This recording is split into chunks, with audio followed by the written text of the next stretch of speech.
Donc, frères et sœurs, Ésaïe chapitre 59, verset 1. Je lis au nom de notre Seigneur Jésus-Christ.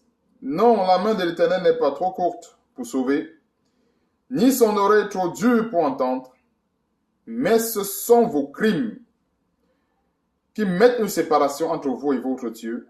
Ce sont vos péchés qui vous cachent sa face et l'empêchent de vous écouter, car vos mains sont souillées de sang et vos doigts de crime.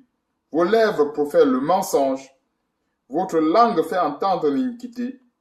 Verset 4. Nul ne se plaint avec justice, nul ne plaide avec droiture. Ils s'appuient sur des choses vaines et disent des faussetés. Ils conçoivent le mal et enfantent le crime. Frères et sœurs, continuons. Verset 5. Ils couvrent. Le Seigneur va nous éclairer encore davantage sur ce verset. Le verset 5 est très profond. On va mettre un grand point d'honneur sur ce verset pour comprendre un peu c'est quoi, qu'est-ce que Dieu voulait nous dire, mais qu'est-ce qu'il veut nous révéler dans ce verset. Verset 5. Ils couvrent des œufs de basilic, ils tissent des toiles d'araignée. Celui qui mange de leurs œufs meurt, et si l'on en brise un, il sort une vipère. C'est quoi les œufs de basilic? C'est quoi les œufs de basilic? Bien des fois, dans plusieurs assemblées, quand il y a le péché, qu'il y a le mal, quand il y a les iniquités, il y a... je prends des exemples assez concrets que nous vivons de manière cruelle dans ces derniers temps. Des pasteurs qui abusent de leurs fidèles, on n'a pas le choix que d'en décrier cela. Des pasteurs qui utilisent la Bible comme des appâts pour abuser de la naïveté, mais beaucoup plus des femmes, mais beaucoup plus des sœurs.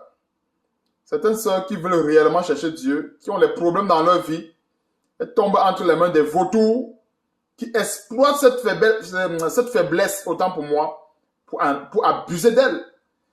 Non seulement certains dépouillent leur portefeuille, mais ils se permettent encore de les dépouiller, même dans leur chair, dans leur corps. D'autres se permettent de découvrir leur intimité. Et même pas une seule fois, à plusieurs reprises. Et parmi ces femmes, il y a aussi même des femmes mariées, soi-disant. Là, il y a bien des femmes mariées. Alors, des péchés, des iniquités qu'on peut couvrir. C'est-à-dire, ces chrétiens, n'oublions pas, Ézéchiel chapitre 33 dit ceci. Bon, pour ceux qui veulent aller chercher le verset, c'est Ézéchiel 33, verset 1 à 7. Je crois qu'on doit le lire. C'est très important. C'est un très grand... Je crois que ça mérite qu'on le lise rapidement. Ézéchiel 33, à partir du verset 1. La parole de l'Éternel me fut adressée en ces mots. Fils de l'homme, parle aux enfants de ton peuple et dis-leur, lorsque je fais venir l'épée sur un pays et que le pays prend dans son sein un homme et l'établit comme sentinelle, tu vois, ça c'est le rôle de la sentinelle. Et si cet homme voit venir l'épée sur le pays, sonne la trompette et avertit le peuple. Et si celui autant pour moi qui entend le son de la trompette ne se laisse pas avertir et que l'épée vienne à le surprendre, son sang retombera sur sa tête. Verset 5. Il a entendu le son de la trompette et il ne s'est pas laissé avertir. Son sang sera sur lui. S'il se laisse avertir, il sauvera son âme. Maintenant, si la sentinelle, il y en a beaucoup de sentinelles aujourd'hui, mais qui fermaient les yeux, ils font comme s'ils n'ont pas vu. Si la sentinelle voit venir l'épée et ne sonne pas de la trompette, si le peuple, autant pour moi, n'est pas averti, et que l'épée vienne à enlever à quelqu'un la vie, celui-ci périra à cause de son iniquité, mais je redemanderai son sang à la sentinelle. Et toi, fils de l'homme, je t'ai établi comme sentinelle sur la maison d'Israël. Tu dois écouter la parole qui sort de ma bouche et les avertir de ma part. Alors, chaque chrétien a une responsabilité dans ce sens. Et lorsque nous parlons de rôle de la sentinelle, c'est parce que c'est la sentinelle qui avait été établie. Dieu avait établi les sentinelles dans les églises dans l'optique de veiller sur le comportement du peuple, dans l'optique de veiller sur le peuple.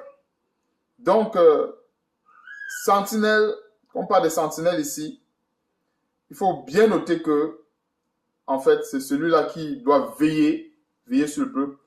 Mais également, aujourd'hui, il y a une seconde forme de sentinelle. Moi, je vais dire ça ainsi. Il y a une seconde forme de sentinelle. Je ne suis pas en train de créer la parole de Dieu. La Bible dit veiller les uns sur les autres. Les frères doivent veiller les uns sur les autres. Et la Bible dit aussi quelque part que nous devons avertir ceux qui vivent dans le désordre. Il ne faut pas forcément être un berger. Il ne faut pas forcément être, je ne sais pas quoi, un pasteur, un prophète. Il ne faut pas forcément être un berger d'une église pour assumer ce rôle. La Bible dit veiller les uns sur les autres. Donc, aujourd'hui, à l'ère des grâces, ce rôle, en ce qui concerne, je vais limiter. C'est-à-dire, il faut bien qu'on comprenne dans le détail. Je vais limiter cette fonction en ce qui concerne, en fait, veiller les uns sur les autres. Par exemple, nous avons ce devoir de sentinelle. Bien des fois, il y a plusieurs qui sont dans ces églises qui voient des choses abominables se passer et ils se taisent. Ils se taisent se disant que peut-être ça n'arrivera pas chez eux. Lorsqu'il y a quelqu'un qui veut dénoncer, on commence à dire non, le pasteur a dit que si on le dénonce, la malédiction va retomber sur nous. Donc, fermons les yeux et continuons d'observer ce qu'il continue de faire. Continue d'abuser les filles de sa chorale, d'abuser les filles de son église. Nous fermons les yeux. C'est ça que dit le verset 5. Et quand on dit il couvre sur le peuple de Dieu, Ésaïe est en train d'exposer les crimes du peuple. Comprenons que c'est un crime d'avoir à couvrir les yeux de basilic.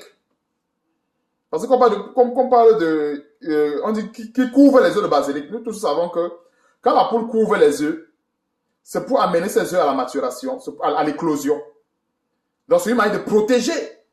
C'est-à-dire on protège la vie du pasteur, on protège la vie du pécheur, mais on s'en fout de tous ceux ou bien de toutes celles qui pourtant ont le cœur brisé au quotidien, qui pourtant peut-être n'ont pas la force de le décrier haut et fort. On préfère cacher cela. On cache, on couvre. Non, que ça reste entre nous. Vraiment, si les gens apprennent cela, ça va être sale. Notre église va perdre sa réputation. Gardons ça. On couvre les yeux de basilic. Il y a un grand enseignement à comprendre là-dessus. Tout ce qui se passe aujourd'hui n'a pas commencé qu'aujourd'hui. Les générations passent, mais l'esprit de la désobéissance, l'esprit d'impudicité, de la rébellion, ça va toujours rester. Même après nous, il y aura des faux serviteurs qui vont continuer. Mais quand nous dénonçons ces choses, quand nous exposons ces choses, c'est pour avertir le peuple de Dieu. Ces gens qui ont des oreilles encore pour entendre, c'est pour les avertir. Parce qu'il y a des personnes, soi-disant, que même si on les avertit, même si on dit voilà le pasteur qui est en train de faire telle chose, et la personne voit, il va nier. Il y a des chrétiens comme ça, ils vont nier. Ils existent. Ce n'est pas pour ces gens-là. Ce n'est pas pour ces gens-là. Il y a d'autres qui sont au niveau de l'aveuglement que la Bible parle dans 2 Thessaloniciens chapitre 2. C'est-à-dire qu'ils aiment le mensonge. Ils aiment l'aveuglement. Ils aiment l'égarement. Il y a des chrétiens qui sont à ce niveau. Et ça fait mal de parler de ces choses. Il y a des chrétiens qui sont à ce niveau. Tu dis, voilà ton pasteur qui sort de l'hôtel. Lui-même, il voit. Il va te dire, et ça fait quoi? Et c'est le soi-disant chrétien perroquet qui récite des versets à toi à travers, qui va te dire, et ça fait quoi? La Bible dit que tous sont péchés et sont privés de la gloire de Dieu. Laisse mon pasteur continuer dans ses péchés. Ils couvrent les œufs de basilic. Ils sont plusieurs. C'est un danger. Quand nous voyons le verset 5-ci, il est tellement grand et ça explique toutes les abominations qui se passent dans ce soi-disant temple. On ne doit pas attendre que le malheur arrive chez nous pour commencer à parler. On ne doit pas attendre. D'autres, ils couvrent les œufs de basilic pour un temps. Et quand le malheur arrive dans leur maison, ils n'ont plus le choix de dénoncer. Ils sont obligés de dénoncer. Parce que ça arrivait dans sa maison. Il a longtemps dit, ah, c'est l'homme de Dieu, laisse. Ce n'est pas ton problème. Viens seulement écouter la parole de Dieu. Viens seulement prendre les enseignements, c'est tout. Tu es venu pour les enseignements, bien tu es venu pour la vie du pasteur. Tu es venu pour les enseignements, non? Alors, écoute seulement les enseignements. Viens seulement prendre les enseignements et puis tu restes tranquille. Si tu veux t'occuper de la vie du pasteur, tu ne vas jamais servir Dieu. Voilà. Sans savoir que en faisant ça, la personne a en train de couvrir ses œufs. Et finalement, qu'est-ce qui va se passer? Il oublie que ces œufs-là sont amenés à éclore. Et ça va éclore que sur sa face. C'est-à-dire que la vipère là va ressortir seulement sur sa face. Et c'est comme ça que plusieurs qui ont mis leur confiance à leur pasteur ont été bien des fois déçus. Parce que le pasteur a soi-disant abusé de leur femme, abusé de leur enfant. Et la plupart de ces pasteurs sont tellement méchants qu'ils ne vont pas loin. Ils récupèrent les femmes de leur soi-disant ouaille. Ils récupèrent les femmes de leur soi-disant, je ne sais pas, pasteur, assistant, etc. Ils font ça entre eux. Et quand ça se passe, ça te couvre les œufs de basilic. Donc, c'est bien important d'ouvrir une petite parenthèse, une grande parenthèse pour que nous comprenions ça. Il y a beaucoup de révélations qui se cachent derrière. Et ça cause un grand obstacle. Qu'un chrétien ne se dise pas qu'il va passer le temps à couvrir les œufs de basilic et il va aller prier sa prière ou un effet. Zéro. Il faut couvrir les œufs de basilic. Les œufs de basilic, c'est quoi? On va voir la suite. Et ils tissent des toiles d'araignée. Celui qui mange de leurs œufs meurt. Et si l'on en brise un, il sort une vipère. Voilà la révélation de ce qui se cache derrière dans ces œufs de basilic. Lorsqu'on parle de la vipère, quelle est l'image de la vipère? C'est Satan. Alors, lorsque la Bible nous dit, si on brise un, il en sort une vipère. En fait, ces chrétiens-là, en cachant les infidélités de leurs pasteurs, en cachant les péchés, ils ne savent pas qu'ils sont en train de cacher qui? Satan. Tu vas voir un chrétien qui dit, il est à la maison, il veut prier. Satan, sort de ma vie. Arrière de moi, Satan, esprit de ceci, sors de ma vie. Esprit de cela, sors de ma vie. Il prie comme cela, alors que il est en train de couvrir les œufs du pasteur. Il couvre les péchés. Donc, sors de ma vie, sors de ma vie, sors de ma vie. Et pourtant, il couvre les œufs de la vipère. Tu peux chasser un serpent et pourtant tu as les œufs de la vipère chez toi. Et c'est ça. Quand nous exposons ces choses, c'est pourquoi nous prenions conscience que la Bible dit en Éphésiens chapitre 5 verset 11, « Et ne prenez point part aux œuvres infructueuses des ténèbres, mais plutôt faites quoi? Couvrez les œufs de basilic. » Mais plutôt faites quoi? Éphésiens chapitre 5 verset 11 donne la réponse à ce verset. C'est-à-dire Ésaïe chapitre 59 verset 7. C'est Ésaïe chapitre 5 verset 11. On va là-bas lire ce verset. C'est bien important. Il y a des chrétiens qui sont champions. Ils se soucient de la réputation de l'église. Ils se soucient de la réputation du pasteur. Ils se soucient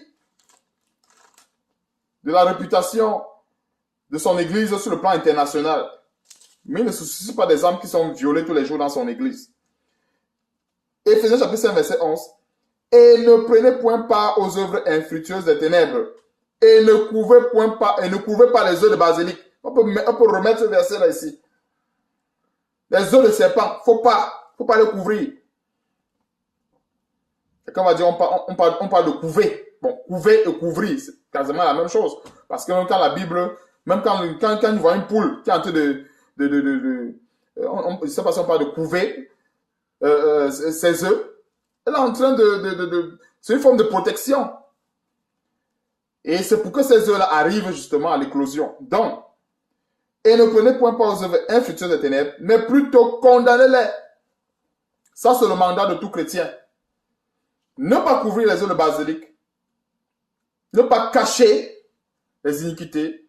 Ne pas cacher parce qu'on dit, ah, c'est sa vie privée. En ce qui concerne le péché, il n'y a pas de vie privée. Que les chrétiens le sachent. En ce qui concerne le péché, il n'y a pas de vie privée. Ça n'existe pas. Il n'y a pas de vie privée. Le péché doit être dénoncé sur toutes ses formes. Et partout où il y a le péché, il doit être dénoncé. Il dit même partout. Il n'y a pas question que là, c'est la vie privée. Il n'y a pas, en ce qui concerne le péché, le péché ne doit pas se cacher quelque part. Il ne doit pas se cacher quelque part. Il doit être dénoncé partout, condamné partout. Les chrétiens aiment souvent les choses qui sont beaux à entendre. On va dire non, ça c'est sale. Ça salit la réputation du pasteur. Accepte ça comme ça. Et de temps en temps, ces faux frères vont aller consoler la sœur. Ouais, ma sœur, laisse comme ça. Hein. Ouais, laisse. Prie seulement. Prie que Dieu t'aide. Prie que Dieu vraiment enlève la douleur dans ton cœur. Mais laisse-le comme ça. Laisse-le. Laisse. On va faire quoi? C'est le pasteur. Fais comme ceci. Si tu fais comme cela, si tu le dénonces, voilà. Hein, il va, machin. La malédiction va tomber sur toi. Et tout ça. La Bible dit, celui qui mange de leurs œufs meurt. Dieu, dans ce verset, nous sommes en train de voir la sémence qu'il y a dans ces œufs. C'est la mort, le péché. La Bible dit que le salaire du péché, c'est la mort. Dans Romains chapitre 6, je crois verset 23. Que le salaire du péché, c'est la mort. Donc ces œufs de basilic qui sont couverts, c'est la mort qu'il y a dedans. Que le chrétien sache que quand il couvre ses iniquités, quand il couvre ses péchés, il est en train de protéger la mort. Et qu'il ne soit pas étonnant que c'est cette mort-là qui le suive. Parce que beaucoup de gens vont dire, ah, je rêve beaucoup de l'esprit de mort, de ceci, de cela. Même le fait de cacher les péchés, c'est la mort qu'on appelle dans sa vie. Après, c'est les maladies qui vont s'en suivre. Après, c'est les problèmes, des blocages. Les blocages viennent de quoi? Ça peut venir de ce verset 5. Tu es au courant de ce que le pasteur fait, mais tu laisses les sœurs ou bien tu laisses des victimes comme ça entre les mains d'un prédateur. Le prédateur va les dévorer, mais Dieu va te redemander ton sang. Et chaque chrétien, soi-disant qui est dans cette église, doit se reconnaître dans ce message. Dieu va te redemander son sang. Parce que toi qui es assistant pasteur, toi qui vises le poste, ou bien toi qui as été nommé assistant pasteur, ou toi qui as été nommé quoi pour porter la Bible du pasteur, tu connais ce qu'il fait. Souvent même c'est le pasteur qui t'envoie. C'est toi qui joues même les commissions. Il t'envoie, tu peux même faire la réservation dans un hôtel. Il y a beaucoup qui vont se reconnaître dans ce message. Tu vas faire des réservations. Tu vas, tu réserves. Voilà. Comment tu viens de participer à une abomination. Tu participes tout le temps à des abominations. Et après, quand on te parle d'un truc, tu fais comme si tu ne connaissais pas. Tu commences à dire, ouais, mais la sœur, l'esprit seulement. Comme ces faux chrétiens-là, entre guillemets, ces faux frères, entre guillemets, ils ont pris la prière comme un jeu. Ils ont pris la prière comme un jeu. Je ne suis pas en train de dire qu'il ne faut plus prier. À un moment donné, si le chrétien peut éliminer les obstacles qui peuvent empêcher sa communion avec Dieu, pourquoi il va aller prier pour que le Saint-Esprit l'élimine? Comme plusieurs soi-disant chrétiens aiment faire. Non, rentre dans la prière. Dieu peut changer son cœur. Et en attendant que Dieu change son cœur, je vais poser la question à ces gens de chrétiens-là. En attendant que Dieu change le cœur de ce soi-disant pasteur violeur-là, combien d'âmes seront encore abusées en attendant de faire une prière stérile? Appelle ça une prière stérile parce que ça ne va jamais aboutir. J'aimerais bien voir le témoignage d'une personne qui va dire, voilà, j'ai prié pour mon pasteur qu'il arrête l'impudicité et qu'il a arrêté. C'est impossible, ça ne marche pas. Parce qu'il couvre les yeux de basilic. Ça ne marche pas. Il n'y a pas quelqu'un qui va venir dire que voilà, j'ai prié pendant 1 semaine, 2 semaines, 3 semaines, où j'ai pris un jeûne de 1 mois, mon pasteur a arrêté. Ça n'existe pas. La preuve, c'est qu'ils n'arrêtent pas. Et ils n'arrêteront jamais. Parce que beaucoup de gens pensent qu'on peut jouer avec les versets bibliques. La parole de Dieu, c'est l'ensemble des versets bibliques. C'est tous les versets bibliques réunis ensemble. Donc, j'arrive dans une situation où c'est Éphésiens chapitre 5, verset 11. Je dis non. J'esquive. C'est-à-dire que à ce moment, je suis lâche. Parce que n'oublions pas que toute la Bible, chaque verset est pour une situation assez précise. Ne choisissons pas les versets parce que ça nous arrange et pensons que ça va être les versets passe-partout. Non. Tu es dans une situation où c'est Éphésiens chapitre 5, verset 11 qu'il faut mettre en pratique. Alors, mets-le en pratique. Ne commence pas à dire Dieu est amour, machin, et tu détournes. C'est-à-dire, la malice dans les cœurs de certains chrétiens, ils détournent maintenant les choses. Ils vont maintenant dire que non. Dieu a dit qu'il faut aimer. Dieu a dit qu'il faut faire ceci. Ce n'est pas ça qu'il est question. Il n'est pas question d'aimer. Il est question qu'il y a une gangrène qui se répand dans les soi-disant églises. Il est question que ces pasteurs sont devenus des grands prédateurs sexuels. Et il faut les exposer pour que les victimes aient les yeux ouverts et qu'elles fuient. Si la sentinelle ne crie pas, comment ces victimes-là, qui viennent pourtant recevoir la parole de Dieu, vont être au courant que c'est un vautour? Et ces soi-disant, je ne sais pas, qui accompagnent ces pasteurs et tout le reste, ils connaissent. Il y a plusieurs qui connaissent. C'est même lui qui part réserver la chambre d'hôtel. Le pasteur lui donne l'argent, va réserver. Il va y réserve. Et après le lendemain, ils sont à l'église, priant comme des perroquets. Ça sert à quoi? Ça sert à quoi? Est-ce qu'on doit jouer avec les choses de Dieu? Maintenant, tu ne peux même plus dire à quelqu'un, Jésus-Christ sauve réellement, Jésus-Christ délivre réellement. Parce qu'ils se sont montrés avec la Bible, ils ont transformé la merveilleuse parole de Dieu en un objet de scandale. Et pourtant, la Bible, c'est pour la vie. La Bible a en elle la parole de Dieu, la vie. Et c'est cette vie qui nous amène à la transformation. Ça ne nous amène pas au péché. Imagine une personne qui a été victime, qui est passée par 1, 2, 3 faux pasteurs et qu'elle est retournée dans le monde. Comment convaincre le cœur de cette personne que Dieu sauve réellement par la parole? C'est de ça qu'il est question. Que ces gens qui passent le temps à couvrir ses œuvres, couvrir les iniquités, se mettent aussi en peine, se mettent aussi quelque part à la place de Dieu. Même ne serait-ce une seule seconde pour comprendre que ce merveilleux nom est en jeu. La réputation de Jésus-Christ est en jeu. Mais ces soi-disant chrétiens vont préférer appliquer le verset 5 et anéantir la réputation de Jésus-Christ. Ils s'en foutent de Jésus-Christ. Ils s'en foutent de lui. On le confesse des lèvres comme des perroquets, des oiseaux gendarmes. Il est écrit. Perroquet, perroquet. Encore une fois de plus. Ça, c'est le perroquet. J'ai bien observé. C'est un mot qui a été bien choisi. Parce que j'ai observé le perroquet. Le perroquet répète exactement ce qu'il entend. Même s'il ne comprend pas, ce n'est pas son problème. Il a entendu telle chose, il répète. C'est ça le perroquet. Cette image, ça c'est la véritable représentation de plusieurs chrétiens. Parce que bien des fois, ils prononcent des paroles qu'ils ne connaissent pas. Quelqu'un dit que non, l'esprit de moi n'a pas d'autorité sur moi. Il prie, il tape la main sur la table, il tape les pieds. L'esprit d'autorité n'a pas de... Non! Il a l'autorité sur ta vie parce que tu couvres ses œuvres. Ne te trompe pas, il a l'autorité. Tu es bien témoin des iniquités, témoin des péchés, mais tu n'ouvres pas ta bouche pour dénoncer. Alors l'esprit de mort a l'autorité. Alors le diable a l'autorité. Ne te trompe pas. Ce n'est pas parce que tu vas ouvrir ta bouche pendant 5 heures de temps, 7 heures de temps. Ce n'est pas tes jeûnes qui vont changer quelque chose. Sur le plan réel, est-ce que quelqu'un peut couvrir les œufs de serpent chez lui? Si on dit à quelqu'un que voilà les œufs de serpent, il sera le premier à casser ses œufs ou bien jeter ça loin de sa maison. Mais c'est l'image des péchés, des iniquités. Soit des soi-disant pasteurs qui sont très souvent reconnus là et tout ça, ou des soi-disant frères, on cache.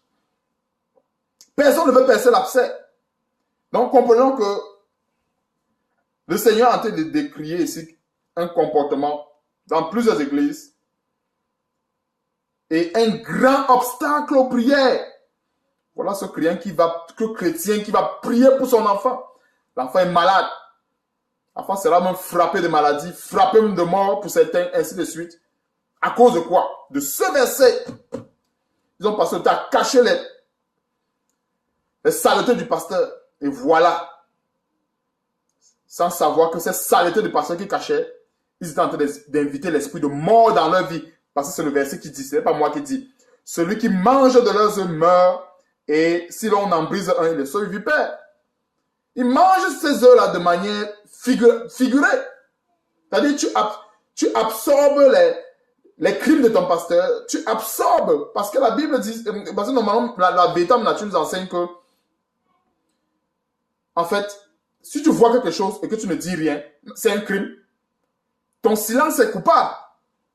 Ton silence est coupable. Parce que tu pouvais avertir une personne à côté et elle soit sauvée. Mais tu n'as pas fait. Tu as raisonné avec l'amour de Dieu, comme c'est l'amour de Dieu qui cachait les péchés. Donc, frères et sœurs, avançons. C'est une bonne parenthèse qui a été ouverte là-dessus. Sur les chrétiens qui cachent, qui couvrent les œufs de basilic de leur pasteur ou de leurs faux frères, etc. Qui comprennent que dans ces œufs-là, il y a la mort. Parce que le Seigneur dit ceci. Celui qui mange les œufs meurt. Le Seigneur dit encore ceci. Si on en brise un, il sortira une vipère. Oh, la vipère, c'est Satan. On ne peut pas cacher Satan. Et on veut combattre Satan. Non. Tu le caches, tu ne peux pas le combattre. Tu as vu quelqu'un cacher un bandit dans sa maison et il veut le combattre. C'est insensé.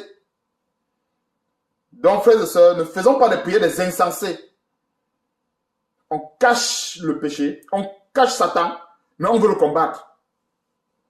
Où est le rapport? Si ce n'est pas des prières des insensés, c'est quelle qualité de prière? Donc, un très grand obstacle majeur à l'exaucement des prières. Continuons rapidement.